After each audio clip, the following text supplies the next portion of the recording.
السلام علیکم راہ حق کے ہم سفر ساتھیوں، اللہ تعالیٰ آپ کو ازواجی زندگی کی خوشیاں نصیب کرے۔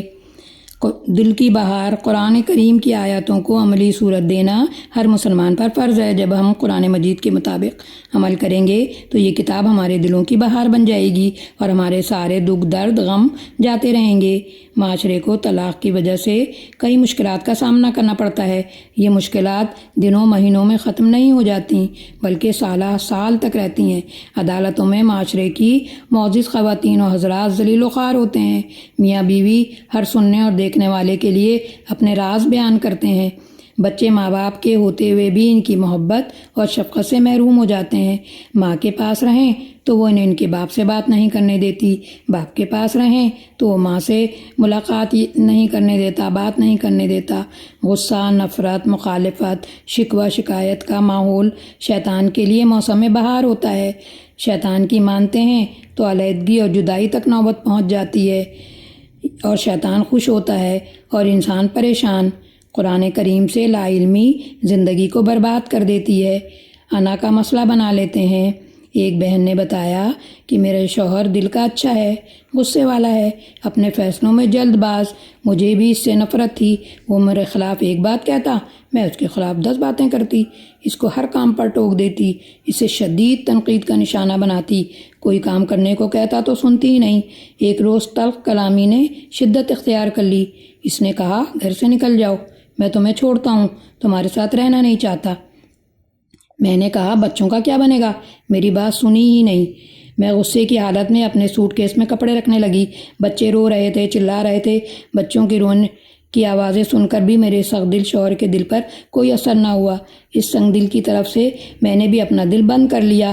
جو ہی میں گھر سے نکلنے کا ارادہ کیا تو مجھے اللہ تعالیٰ کے اس حکم نے باہر جانے سے روک لیا، وَلَا يُخْرُجْنَا، کہ اور نہ وہ خود نکلیں۔ سورہ طلاق آیت نمبر 1۔ یا ایھا النبی اذا طلقتم النساء فطلقوهن لعدتهن واحصوا العدة واتقوا الله ربكم لا تخرجوهن من بيوتهن ولا يخرجن الا يأتين بفاحشة مبينة وتلك حدود الله ومن يعتد حدود الله فقد ظلم نفسه لا تدري لعل الله يحدث بعد ذلك امرا، کہ عدت کے دوران عورتوں کو تم گھر سے نہ نکالو اور نہ ہی وہ کہیں نکل کر جائیں۔ جس کا شوہر ایک طلاق دے دے تو وہ عدت کے دوران اپنے گھر میں ہی ٹھہری رہے۔ کیوں؟ مطلقہ کے لیے عدت شوہر کے گھر میں گزارنے کا حکم اللہ رحمان و رحیم نے دیا ہے تاکہ اس دوران جب میاں بیوی ایک گھر میں رہیں گے، خاندان کے لوگوں کی مداخلت سے محفوظ رہیں گے تو شاید ان کے درمیان تعلقات بہتر ہو جائیں اور وہ خیر عافیت سے رہنے لگیں۔ اللہ کی اس آیت نے مجھے روکے رکھا۔ شوہر نے کہا، جا کیوں نہیں رہیں؟ میں نے قرآن کی سورہ طلاق کی آیت نمبر 1 پڑھ کر سنا دی کہ نہ تم انہیں ان کے گھروں سے نکالو اور نہ وہ خود نکلیں۔ اللہ کا یہ حکم آپ پر مجھ پر بھی نافذ ہے۔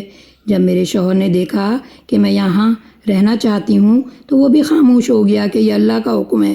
اپنے شوہر کے ساتھ طلاق کے بعد رہنے کے قرآنی حکم پر عمل کرنے کا خوشگوار نتیجہ نکلا کہ میرے شوہر آہستہ آہستہ میرے قریب آنے لگے۔ ایک طلاق کے بعد انہوں نے رجوع کر لیا۔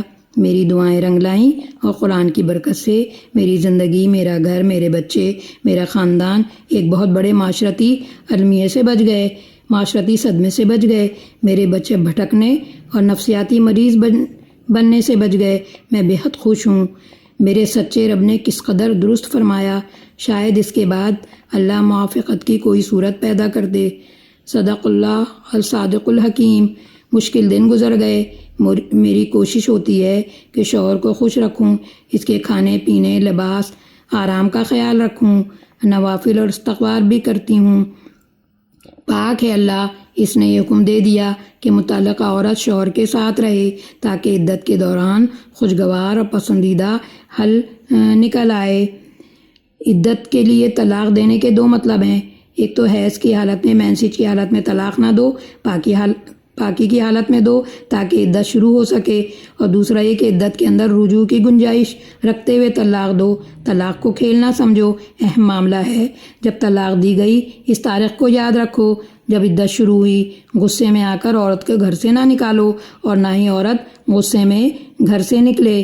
اس گھر میں دونوں کو رہنا چاہیے تاکہ آپس میں تعلق بہتر ہو سکیں۔ خدا نخواستہ ایسی صورتحال ہو، اللہ کے حکم کو سامنے رکھیں اور اللہ کے حکم کی نافرمانی کر کے اپنے گھر کو برباد نہ کریں۔ اللہ سبحانہ و تعالیٰ اس بات پر قادر ہے کہ وہ ہماری جہالت اور ناسمجھی سے پیدا ہونے والے تمام مسائل حل کر دے۔ جو بھی قرآن مجید کو سمجھے گا، اس کے مطابق چلے گا اور قرآن کے احکام کے مطابق اصلاح کرے گا تو پرسکون زندگی گزارے گا انشاءاللہ تعالی۔